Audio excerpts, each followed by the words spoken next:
Hello, hello. Welcome to Crime in Court. I'm Heather, and I'm here for the part two of the bombshell Frank's memorandum document that was submitted by the defense. This was submitted back in September 18th, 2023, and it's kind of when everything started going crazy, and then the attorneys were booted out of the case for Richard Allen from the judge, and things have kind of gone crazy from there. So this is kind of what started it all, was their investigation into the defense attorney's investigation into what actually was happening that day or evening, and finding out like what the crime scene was, which exculpatory evidence hadn't been handed over from the prosecution. So there's a lot at play here, and last time we ended off at page 17. I'm going to scroll up real quick just to show or remind us where we were kind of talking. So we talked about Elvis. I can't remember his last name. Elvis Fields. He confessed to his sister that he was involved in the Delphi Un-Alivings. He confessed to another sister that he was there or something. I don't remember now. But he told his sister Mary that he was present at the Un-Alivings, and that he now had, quote, a brother, and was part of a, quote, gang. So, kind of proving that there could be some kind of anti-love group happening, some kind of CULT that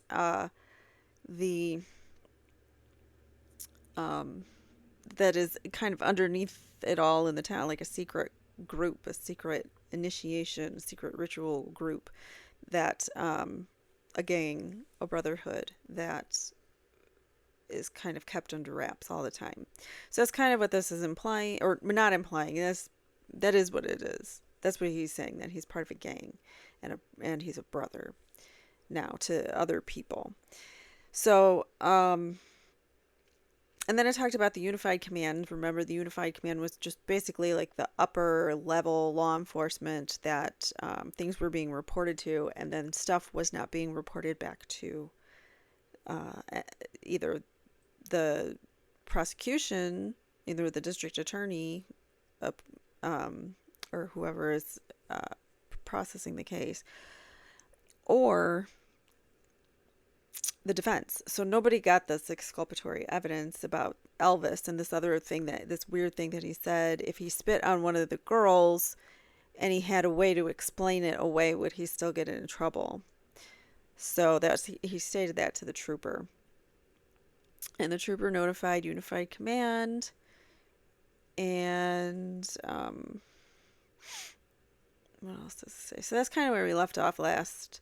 Elvis, more stuff about Elvis. His roommate, Rod Abrams. Abram told a story that he, Rod, Elvis, and a man named Ned Smith were visiting a sick friend in Muncie. Unfortunately for Adams, the story conflicted with the story that Elvis Fields told. So his roommate was telling a different story than what Elvis was saying. So shady alibis is what they're saying, were relayed to the Unified Command, and then those shady alibis will be further explained in the body of the memo. So we'll keep going. It also talked about Brad Holder. We were talking about Brad Holder and Patrick Westfall. They were some other individuals that have been named here. So Patrick Westfall lives in Delphi, and he's very close to the scene of where the girls were found. As far as Brad, we talked about him. He's the one that had Facebook posts that were similarly and eerily related to things that only someone that at the crime scene, only someone who had been at the crime scene would have known. There's too many coincidences there in his Facebook posts. And I wanted to hop over to this really quick to show you guys. We don't see any of the exhibits that are referenced in this memo, this document, but we will. I just wanted to show you how we have 3 pages of line item lists of all of the exhibits that were submitted with this document. So you can see there's a lot. But one thing that I thought was interesting were all these Facebook photos from Brad Holder and Elvis with the stick cross and things like that. And these were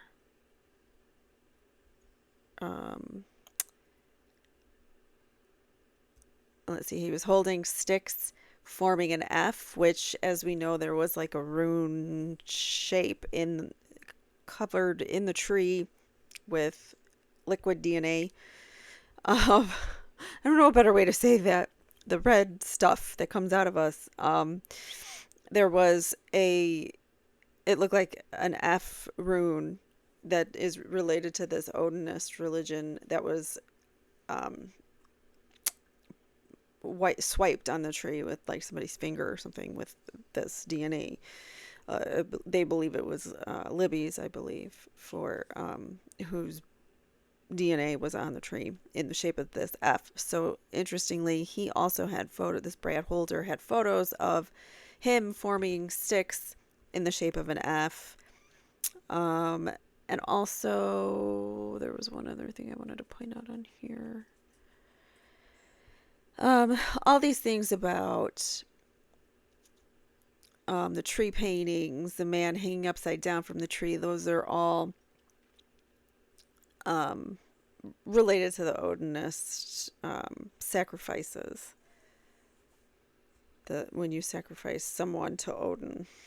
So that's kind of what I just wanted to go over so you can see. They did attach several things to this memo. We just don't know. We just don't see them, but here's the full list of everything that they attached to the memorandum, the Frank's memo. So I can close that. I just wanted to show that to you real quick. All right, so let's start to pick up where we left off.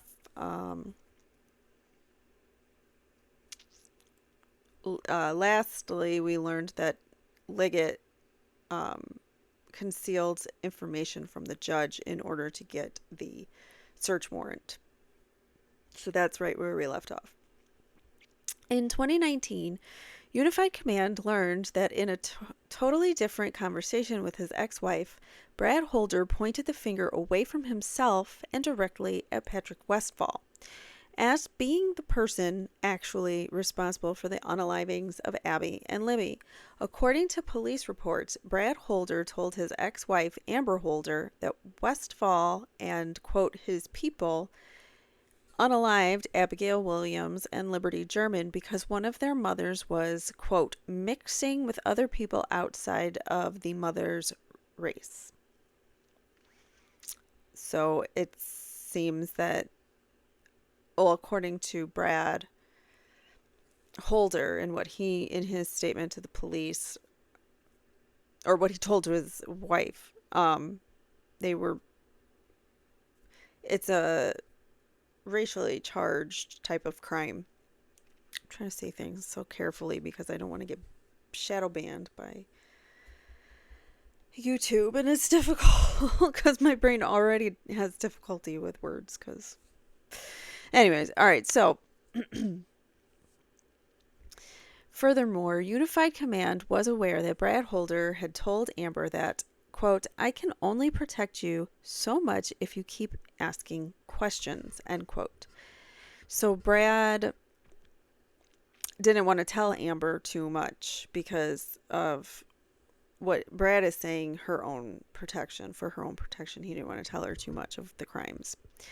Brad Holder further told his ex-wife Amber and that Patrick Westfall had many people backing him, Westfall, up, that Westfall also had, quote, powerful friends. So if he's got friends that are high up in this Odinist organization, he might, sorry, my glasses are painful.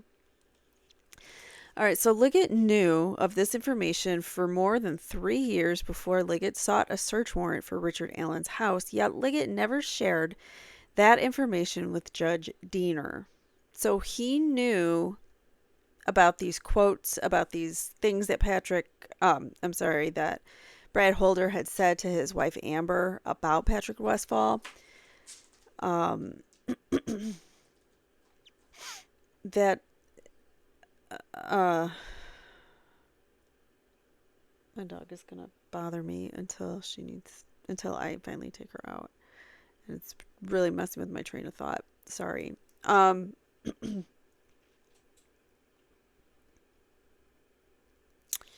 right, so Westfall told law enforcement that Westfall, was at home the afternoon of Monday, February 13th, 2017. The defense is unaware of any search warrant that Liggett sought to enter Westfall's house, or whether Unified Command instructed law enforcement to knock on a single neighbor's door to verify Westfall's alibi. So, excuse me. Nobody checked on this guy. They had this information about Patrick Westfall, but nobody checked on him. Nobody looked into him. Nobody searched his home. Any information that was relayed to Liggett about Brad Holder or Elvis or Patrick Westfall, it seems it's being not relayed to anyone else. It's like Liggett's holding on to the information and keeping it to himself, basically in obstructing justice. So the defense is unaware of any search warrant that Liggett sought to enter the house, or whether Unified Command instructs law enforcement to knock on a single neighbor's door to get an alibi. So no alibi either. Like, we don't even know if he was home or not on that day. But Westfall told police he was home. All right, so Unified Command's failure to continually pursue the obvious links between the crime scene and Odinism is even more disturbing when evidence known to law enforcement included information about another Odinite named Johnny Messer from Rushville. Johnny was a recruiter for the Odinists. Oh, okay, so he's going around recruiting people to join this organization, this group. I don't know what to call it besides an anti-love group, because they're definitely spreading anti-love. All right, so Johnny was the recruiter for the Odinites and was also the connective tissue between the Odinites from Delphi area, which was Brad Holder and Patrick Westfall. They're in the Delphi area. And then the suspects from Rushville area, which include Elvis Fields and Rod Abrams. So those are the two roommates. And then Brad Holder and Patrick Westfall, who had like a falling out at some point after something happened. But we don't know what. But that's what Brad Holder told his ex-wife. All right, so Delphi is located 126 miles from Rushville. Law enforcement knew that Johnny Messer was friends with Brad Holder and Patrick Westfall. Law enforcement also knew that Messer was acquaintances with Elvis Fields and Rod Abrams. So they knew that he was part of the chain, he was centrally located as part of the how everybody is related how everyone's related to one another in the case. So, however, Unified Command not only knew that Elvis Fields, Rod Abrams, and Brad Holder, Patrick Westfall shared a common acquaintance, Johnny Messer, but also that Elvis Fields and Brad Holder followed each other on Facebook and even mimicked each other's Facebook pages, with Elvis Fields actually recreating the photos that Holder posted on Holder's Facebook. So they're going around with all these odd, obscure Facebook posts that have something to do with ritualistic unalivings of people and like draining them of their blood and things like that, that these were going on their Facebook pages and talking about these things and not looked into when there is very likely a match or a coincidence. Is it all a coincidence? All right. So anyways, what do you guys think about the posts for all the posts that were done, the Facebook posts by these individuals? I mean, it wasn't, if you did do the thing that they're saying you did, then, I mean, it's really stupid. You're just putting your own, like, crimes on display. I don't know. Criminals be dumb. And that is something that I've been saying for a really long time. Criminals be dumb. Anyways. So shockingly, at his August 10th, 2023 deposition, Unified Command member Jerry Holman claims that he did not even know who Johnny Messer was, nor what the evidence showed of Messer's possible role in the murders of Abby and Libby. So Jerry Holman, one of the members of the Unified Command, is saying he did not even know who Johnny Messer was, and Johnny Messer should have likely been a suspect. But he's saying that whatever evidence they had, it doesn't show that he had anything to do with Abby and Libby's unalivings. So it is additionally frustrating that Johnny Messer was cleared as a suspect in the murders when considering these facts. All right, so we're going to learn about Johnny Messer. Johnny's ex-girlfriend, Taylor Hornaday, told police that Johnny Messer and Patrick Westfall were like brothers. There's that word again. They have some kind of a brotherhood, it seems. She also told police that she had allowed Johnny to borrow her car on or around Valentine's Day 2017, and that Johnny drove her car, quote, up there to hang with his Vinlander friends. So Vinlander, for anyone who's unaware, is a word that's interchangeable with those who practice Odinism. So you would call someone who practice, besides an Odinist, you could also call them a Vinlander. We don't need to read that whole thing, nor do we. Johnny Messer were affiliated with the Vinlander group. Okay, so Patrick Westfall and Johnny Messer were all affiliated with the Vinlander group. Johnny Messer's ex-girlfriend Taylor also confirmed that all Vinlanders were also all Odinists, and that Johnny Messer, Brad Holder, and Patrick Westfall were all members of Vinlander. Okay. So it's either a type of Odinism, or it's like a branch, or it seems... I don't want to say those words, but look, Vinlanders are a group against other races, I'll say. Made of white individuals is the group. So they're anyone who's not basically white or of tan skin coloring. All right, so shockingly, at his August 10th, 2023 deposition, Unified Command member Jerry Holman claims that he did not even know who Johnny Messer was, nor that the evidence showed that it was possible for his involvement. It is additionally frustrating. I read that. Hold on. Where did I leave off? Oh, Vinlander. Duh. Okay. When he returned her vehicle, so Johnny's ex-girlfriend, Johnny Messer's ex-girlfriend, stated to police that Johnny borrowed her car on or around Valentine's Day in 2017, which is when the unalivings occurred. And that's, to her recollection, she says it was on or around Valentine's Day.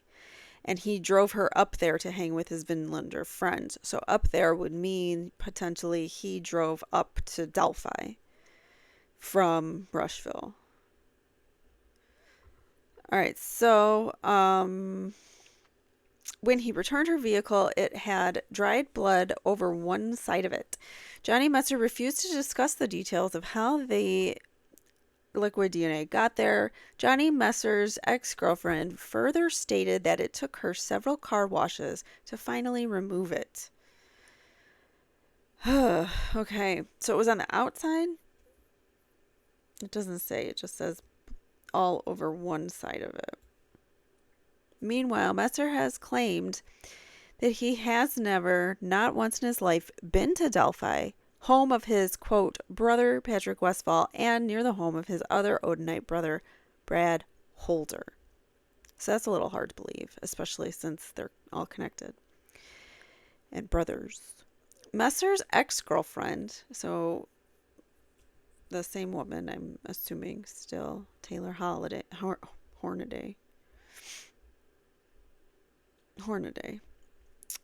is stating that she also told law enforcement that Brad Holder and Johnny Messer were two of the most violent people she knew and were fully capable of having been involved in the unalivings. So this is coming from an ex-girlfriend. She could be angry or whatever at Johnny, but I mean, there's a lot of more circumstantial evidence that points to them other than just her stating that they're violent. But it does say something, especially when she's throwing Brad Holder in there too. So Johnny Messer's ex-girlfriend further stated that a motive for the involvement of the unalivings of Abby and Libby might be the concept of liquid DNA in and liquid DNA out, which means social acceptance into their secret circles. So these rituals are basically just an initiation into their secret society, basically, is what they're kind of saying here. So all this information was relayed to Liggett and the Unified Command team, yet Unified Command provided no guidance as to what to do to capitalize on this information in order to work towards solving the murders. That was a mouthful, sorry. Additionally, Unified Command learned that Johnny Messer's ex-girlfriend had been listening to and recording John Messer's phone calls. Police secured the phone and listened to 3 phone calls involving Johnny Messer. In 2 of those phone calls, Messer was offering money to other people to help someone so they can be injured or unalived. And the 3rd call involves Messer bragging about holding a subject hostage and shooting them at his house.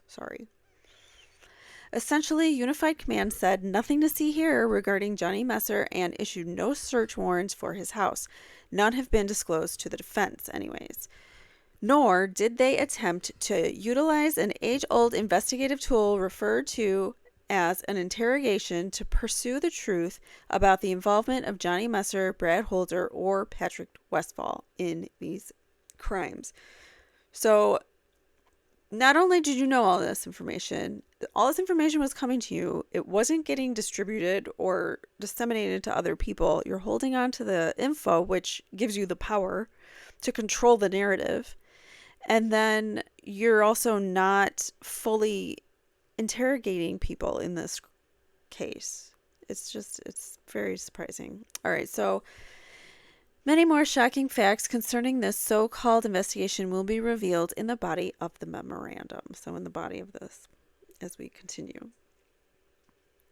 Odinists in Westville Correctional Facility, quote, guarding Richard Allen.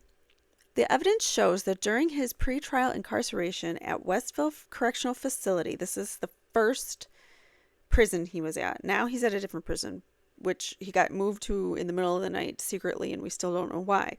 But this first prison that he was in was the Westville Correctional Facility. And let's read what they say about that. Again, this is a prison, maximum security prison for convicted felons, and Richard Allen is not that. He is simply a suspect. He has been convicted, but that doesn't mean that he, or not indicted, but that doesn't mean that he is guilty of the crimes. So just because he's charged with the crime doesn't mean that he actually did it. All right, so the evidence shows that during his pretrial incarceration at Westville Correctional Facility, Richard Allen has been monitored, intimidated, and mentally mistreated by correctional officers who are also members of the Odinite group. Two of those correctional officers are named Sergeant Robinson and Sergeant Jones. These Westville Corrections officers boldly wore patches on their Department of Corrections uniforms that proclaimed "In Odin We Trust," along with another patch displaying symbols of Odinism, interlocking triangles. And I'll show you a picture of that later in this document. Both Odinite correctional officers, Robinson and Jones, also display images of runes and or other Odinite symbols on their Facebook pages. As recently as June 25th, 2023, for example, Odinite Sergeant Robinson openly displayed a photograph on his Odinite altar on his Facebook page. So he has an altar to Odin in his home, and he takes pictures of it and puts it on Facebook. A similar altar can be found on the Facebook page of Brad Holder. Okay, so these people make altars in their homes to worship Odin, and I wonder what those altars look like. Maybe I'll find a picture and display it for the next episode if I can find one. Anyways, so beginning at least on April 3rd, 2023, Sergeant Jones and Sergeant Robinson wore their Odin patches when the defense team visited Richard Allen. However, Sergeant Robinson's and Sergeant Jones' brazen display of their Odinite patches came to an end on August 17th, 2023. What changed? Why, suddenly, did they no longer display their Odinite patches beginning on the August 17th visit between Richard Allen and his defense team? Here is your possible answer. It was not until August 10th, 2023, deposition of Trooper Jerry Holman and Richard Allen's defense team finally revealed to the prosecutor and the Unified Command that for many months they, Richard Allen's defense team, had been fully aware of the strong evidence linking Odinism to the murders. So the defense team is saying there is a very strong link, and we are fully aware of it, and we've been investigating this to the fullest that we possibly can. I mean, they might not have said that to, they might have not played their whole hand to the prosecution, but at least the prosecution knew, or should have potentially known, that they were going to investigate the case, because that's what a good defense attorney does.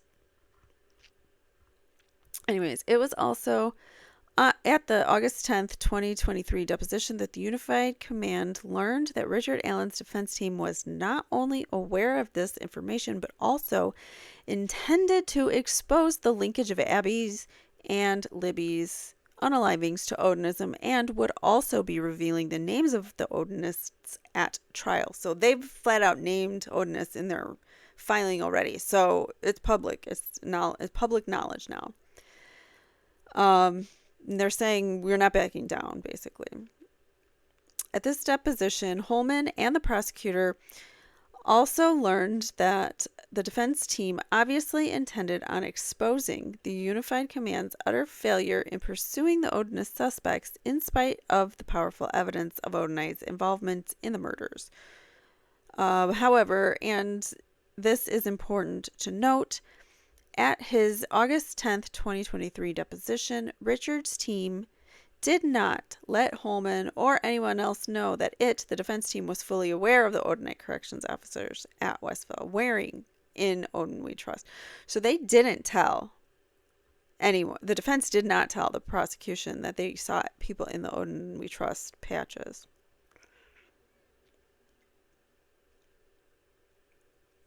Yeah, so, all right. So Richard Allen's defense team's Next visit with Richard Allen at Westville following the August 10th deposition occurred 1 week later on August 17th. Curiously, or perhaps not so curiously, in those 7 days since the defense team revealed their knowledge that evidence linked Odinists to the Unalivings, for the first time, Sergeant Robinson was no longer wearing his Odin patch.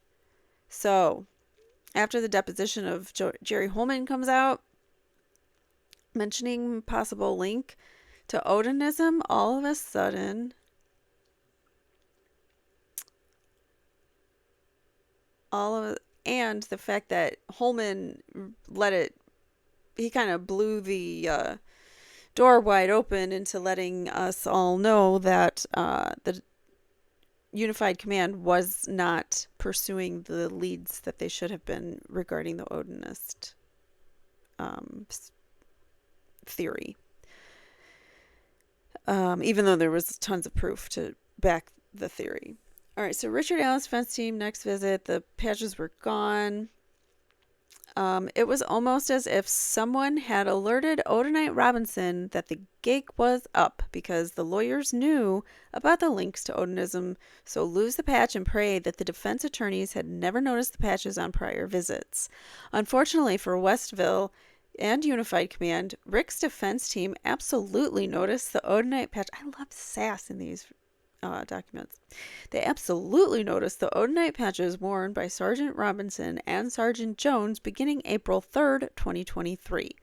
Furthermore, Rick's defense team absolutely noticed the conspicuous absence of Sergeant Robinson's Odin patches following Trooper Holman's realization that Rick's defense team was fully aware of the connection between the murders and Odinism, as well as the failure of the United Command to follow through as the evidence that linked the Unalivings to Odinism.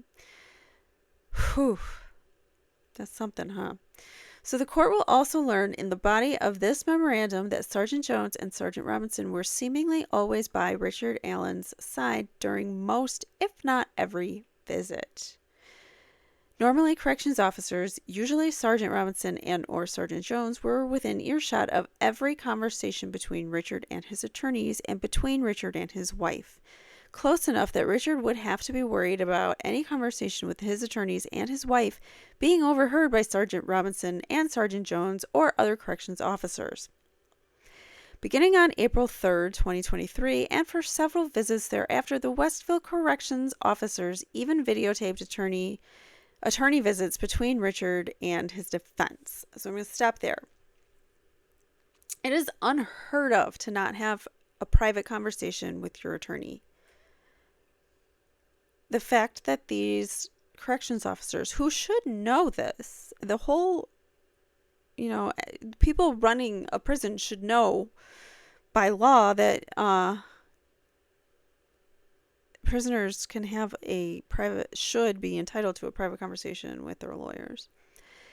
So in another filing, it is stated that they didn't have a room for him to be where they could be private, so they had to put them in a kitchen. But he was in a cell and like 6 feet away where his attorneys, and they had to scream, and there were corrections officers listening in nearby. This keeps happening to him. He's never had like a moment alone to like tell his side, and this is awful. The things that they're doing to him is so inhumane, in my opinion.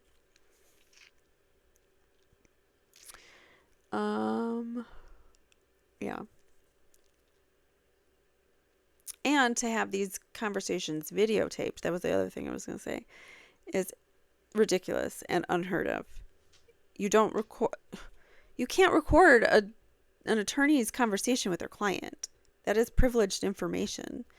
But yet these prisons are doing so when it comes to Richard Allen's attorneys. And I guarantee not every prisoner in that facility is getting that treatment. It is because he's a high profile case, and the media and everyone has just laid out the fact that they think he's guilty from day one because we trust the police. That's great. We can trust law enforcement when we need them to do something for us. But when it comes to scrutinizing cases and investigations and to see how they go wrong, yes, we need to look at things with a little more speculation and think of things in a different way.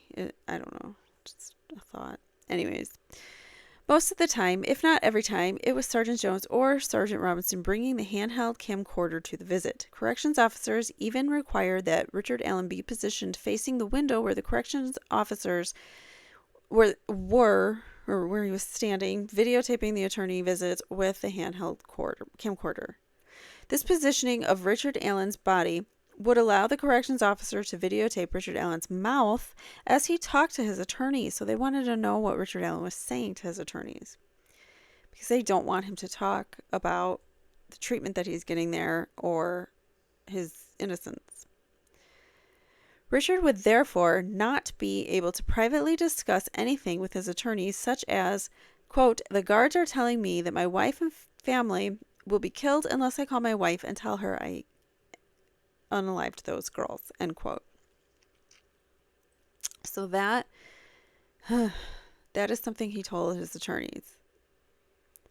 That the guards were telling him that something bad, bodily harm or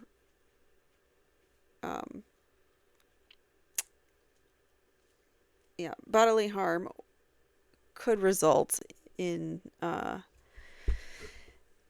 him not confessing to the unaliving. So a lot of people say, well, he confessed. It's on the phone recordings to his wife. Well, everyone knows that prison calls are recorded. So for him to admit it, if he didn't do it, that's horrific. Imagine that. Imagine sitting in a prison with no one to turn to except your defense attorneys, who time moves so slow in the courts. It's like an eternity before you get any kind of answer. So he's just sitting in there, wasting away. And then you find out that he's got the corrections officers mistreating him, violating him of his rights. And just imagine yourself in that position. And not being able to tell your own lawyers, who are the only people that you can really trust to help you right now. You can't even tell them that the corrections officers are threatening your life or your family's life.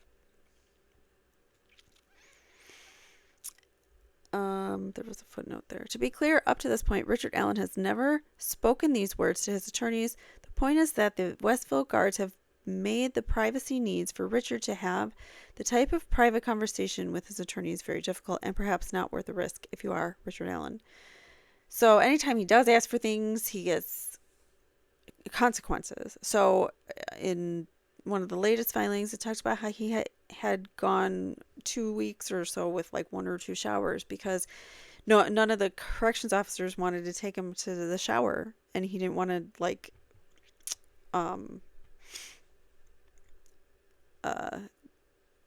inconvenience them, because that's how it was being treated, like he was an inconvenience to the corrections officers, when that's their job, is to keep order in a prison anyways, and make sure that everyone's rights are being upheld. All right, so for the fact that if there are Odinists as corrections officers, if these people do have some kind of anti-love group thing going on for any reason, no matter what group they're not loving, they shouldn't be in a prison system, because that shows bias towards a certain group, whatever group that is. It doesn't matter. Black, white, yellow, it doesn't matter.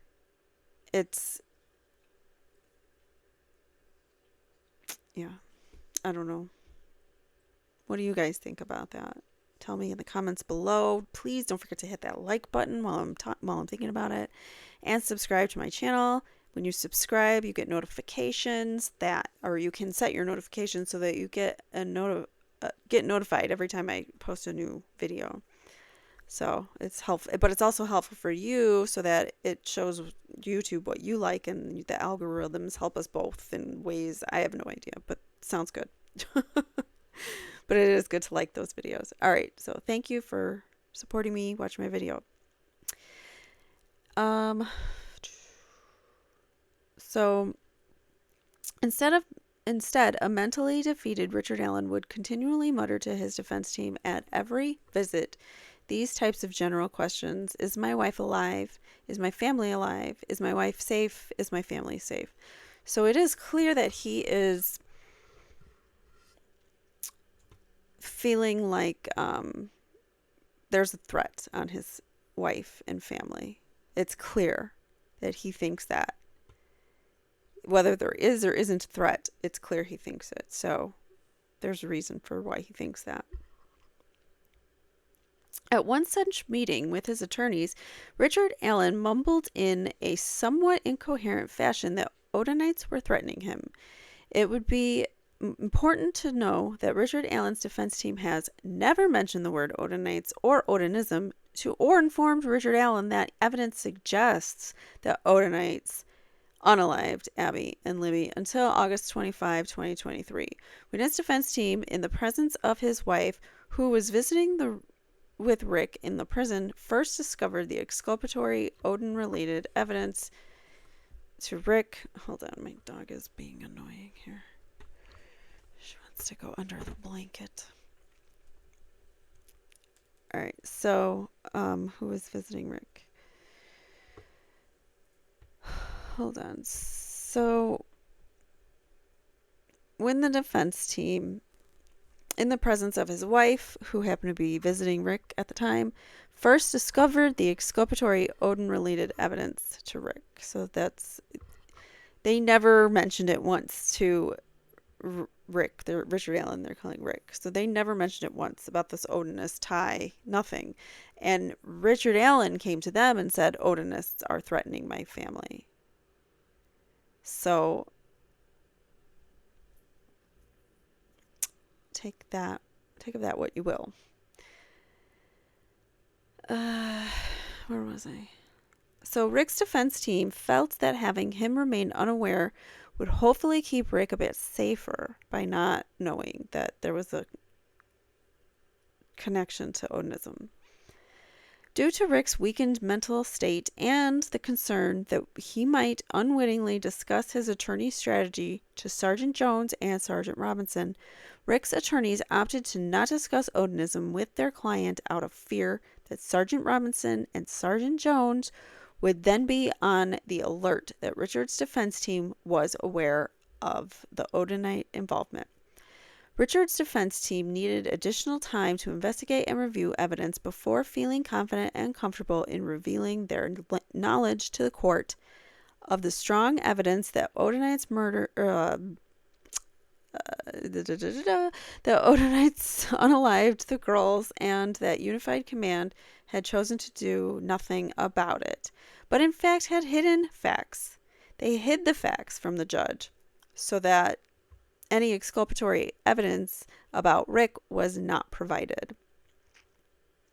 Therefore, Rick's defense team opted to keep Richard in the dark about the Odinite connection to the murder supported by the evidence. What evidence? All right, that's a long one. I don't think we need to read through all that. All right, so again, more detailed information concerning the Odinite Corrections officers as well as the documentation supporting that information will be provided in the body of this memo. They keep saying that. So Liggett concealed certain witness testimony and falsified other witness testimony in order to prevent Liggett's bogus timeline from being exposed to Judge Diener. So beyond the shocking omissions concerning the pagan group's links to the Un-Alivings and the facts that Odinists were also watching Richard Allen, akin to foxes watching the henhouse, the evidence will show that Liggett's affidavit for search warrant is also filled with lies and other concealment information concerning witness testimony. This false and concealed information completely eviscerates the state's timeline.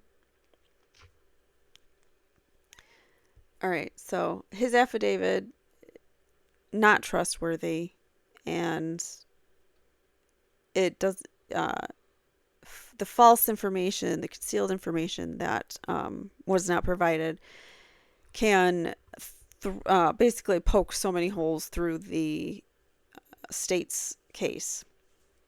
So that's what they're saying here. The evidence will show that Tony Liggett knew of the major problems that these witnesses' testimony created,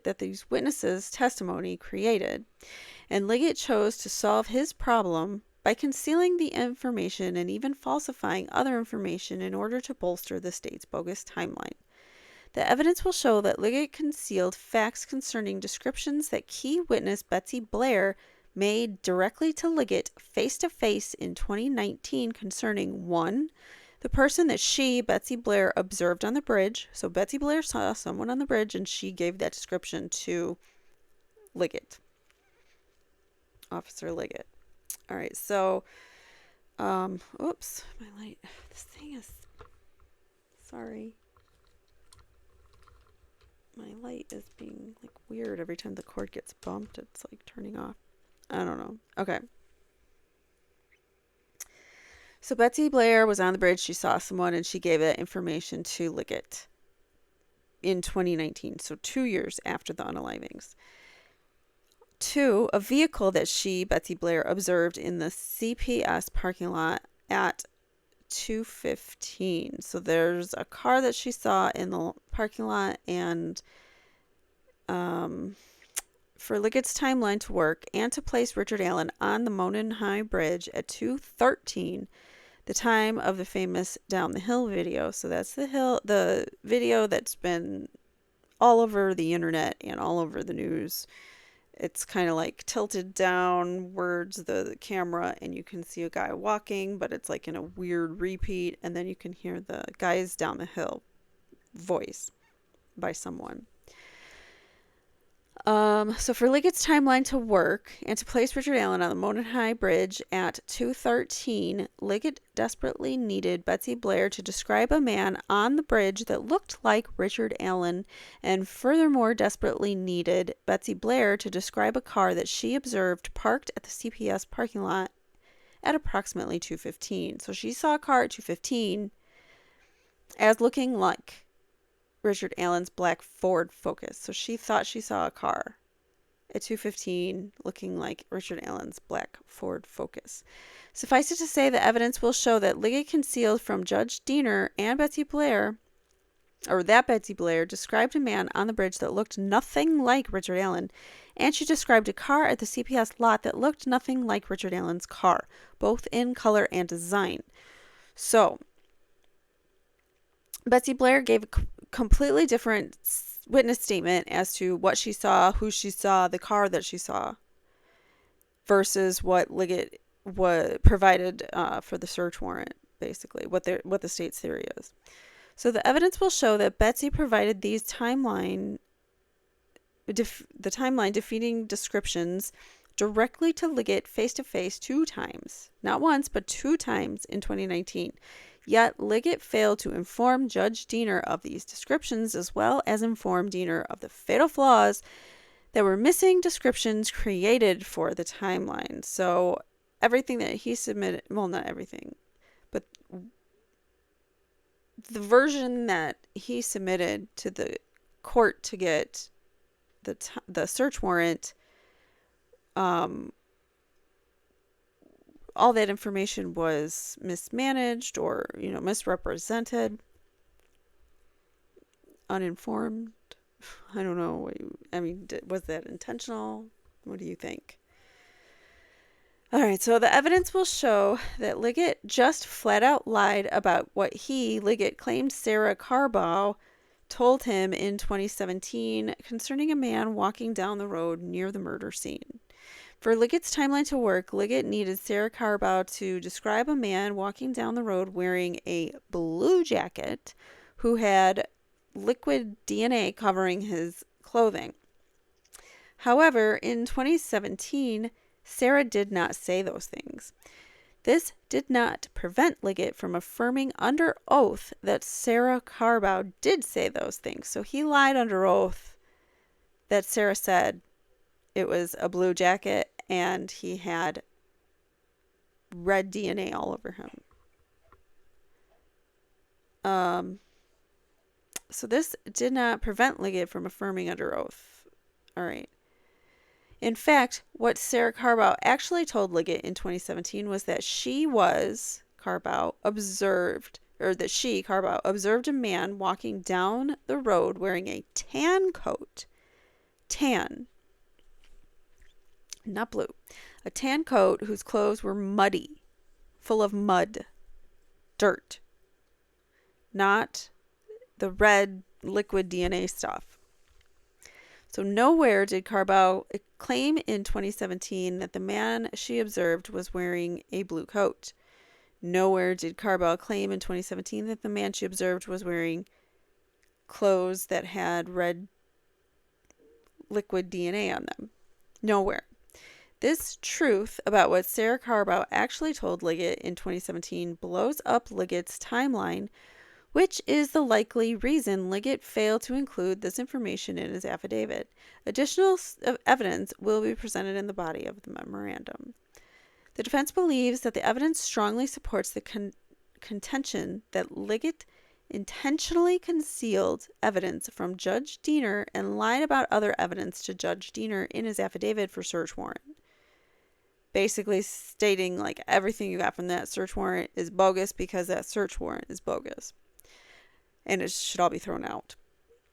However, even if Liggett did not intentionally conceal evidence from the judge or did not intentionally place false information into the search warrant affidavit, at minimum, Liggett behaved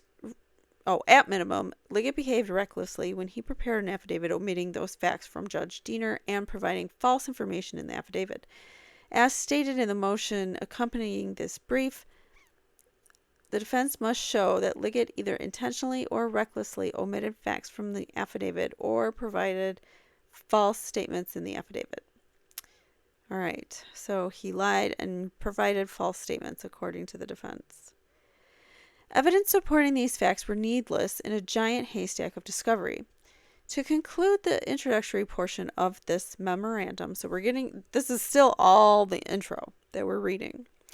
To include the introductory portion of this memorandum, the defense would tell the court that the evidence supporting the assertions contained throughout this memorandum was buried deep in a mountain of discovery. So everything that the defense found was hidden. It was quite hidden. That's a problem when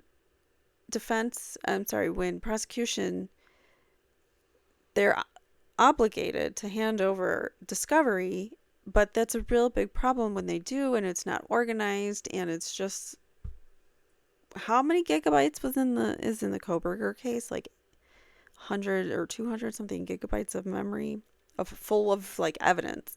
So I don't know. All right. To conclude, they had to search deep and wide to find it. Thousands upon thousands of pages of paperwork and hundreds of hours of videos they had to search through to find any kind of exculpatory evidence. But not buried deep enough, because the defense found something. The court will know at the conclusion of this memorandum that the defense is not inventing, fabricating, or exaggerating these facts, no matter how crazy these facts may appear. So that's pretty bold to put on there, and you're emphasizing for like intentionally, so that people know I'm coming out here and I'm saying all the stuff that I'm putting out on record, it's true and accurate, and it's going to blow your mind. It might be crazy, but it's going to blow your mind. So I think that's what they're saying here. Richard Allen's defense team is attaching to this memorandum the supporting documents. Okay. So I'm going to read this page, and then I think we'll call it quits for this part. And then each part, maybe if it lines out nicely in sections, we might do each part as a part of its own. But let's read through this and see what else is in store in this memo. So this memo also consists of these 5 parts. Part 1 will be a description of the crime scene. The description will provide important and necessary context that will allow understanding for the rest of the memorandum and will also provide insight into the preposterous claim that Sheriff Liggett, that one and only one person, was responsible for these unalivings.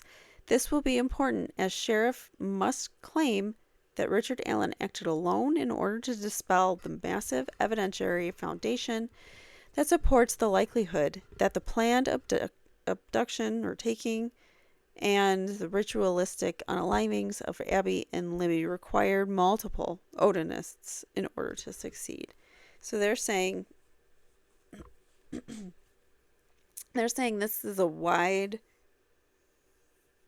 problem, and one person didn't do this alone, and we think the people who did it are people involved in this group, this anti-love group. So, part 2 will detail the evidence that connects the Odinists to the murders. So Tony Liggett concealed this evidence from Judge Diener when Liggett prepared and signed under oath his affidavit for search warrant.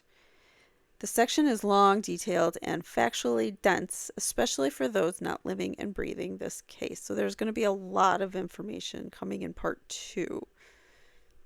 At the beginning of section 2, Defense Counsel has provided a Delphi infographic, a variable visual representation of the major players mentioned in this memorandum, as well as a list of names and the relevance of those names found in the memorandum. These documents are offered as reference tools for assistance in unpacking these dense facts. So they give people reference tools so you know who they're talking about. And if it's in this document, we'll go through everything. There are some images in here, but it appears most of their exhibits were on that other list. I mean, most of their exhibits on that other list were, not included. It's just that we got the list, not the actual exhibit itself.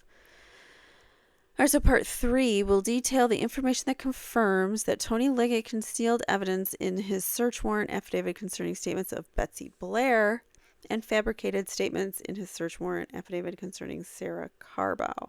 So instead of saying that he was wearing a blue coat, they said he was wearing a tan coat. So instead of saying that he was wearing a tan coat, they said blue. And instead of, I don't know. Yeah.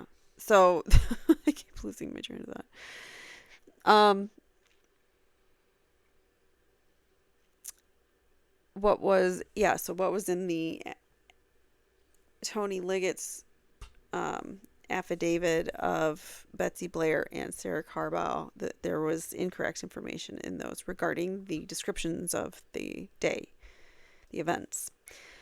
Part 4 will consist of evidence that Odinite corrections officers in leadership have been positioned to watch, guard, or intimidate Richard Allen since at least early April 2023.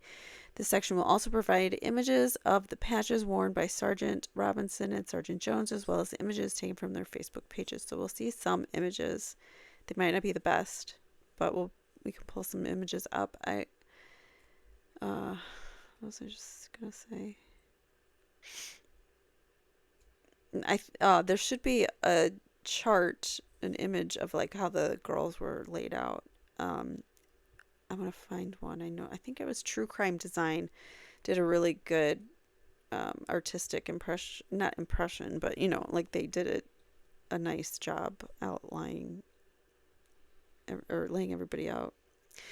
Anyway, so that's did I read that? No. Part 5 will include information concerning how Richard Allen became a patsy in this investigation 26 days before an election. So they're saying Richard Allen is just some fall guy because there's an election that was taking place and they wanted to win, basically. They wanted to catch somebody so that that person in office won their seat. This section will include information that Liggett failed to provide in his search warrant affidavit concerning the trustworthiness of Dan Doolin's so-called report.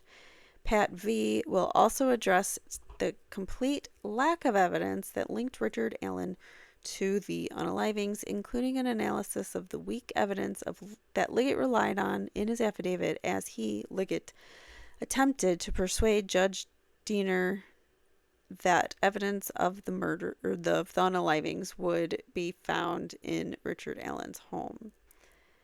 So Liggett said in his request for search warrant to Judge Diener, he said that evidence regarding the Un-Alivings would be in Richard Allen's home. So far, what we know is that that has not happened. That has not come to light. There's no physical connection of Richard Allen to any of the victims or any of the other people called out in this filing.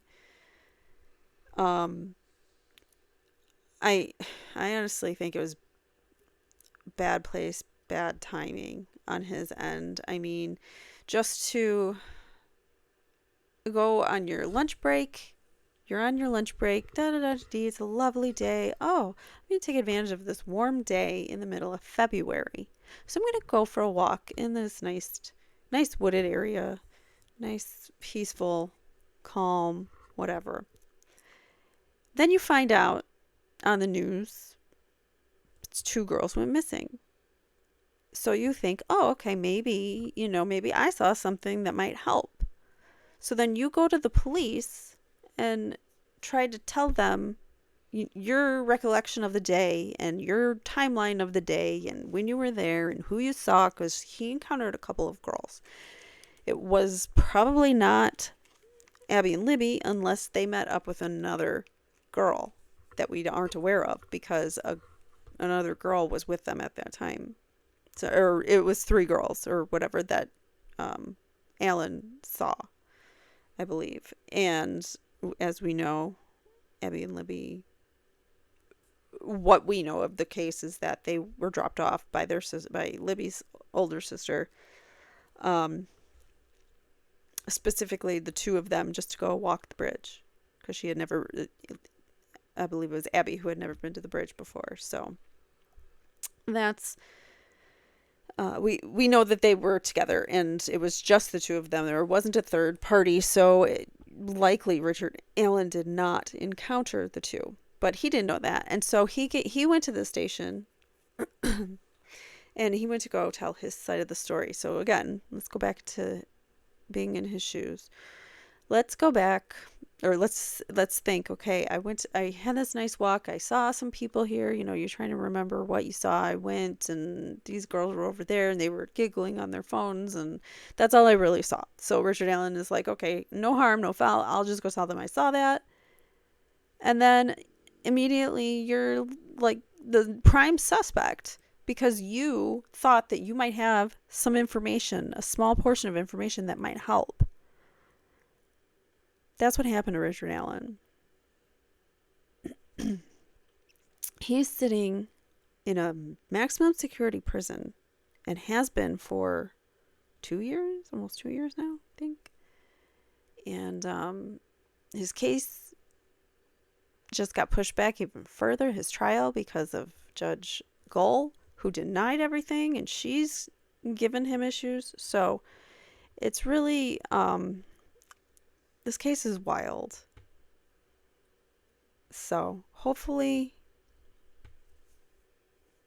we get some answers soon, because there's too much reasonable doubt here regarding Richard Allen, but we haven't really got there yet. So I know you guys are probably like, we haven't gotten to the meat of it yet. We've really only just finished the introductory portion of this memo, and we are 27 pages in. So it's going to take us a few parts to do, but that's okay. We can do it. If you like listening to this, definitely like this video. Give me your touch DNA, please. And I hope to see you in the next one. Don't forget to like and subscribe and comment.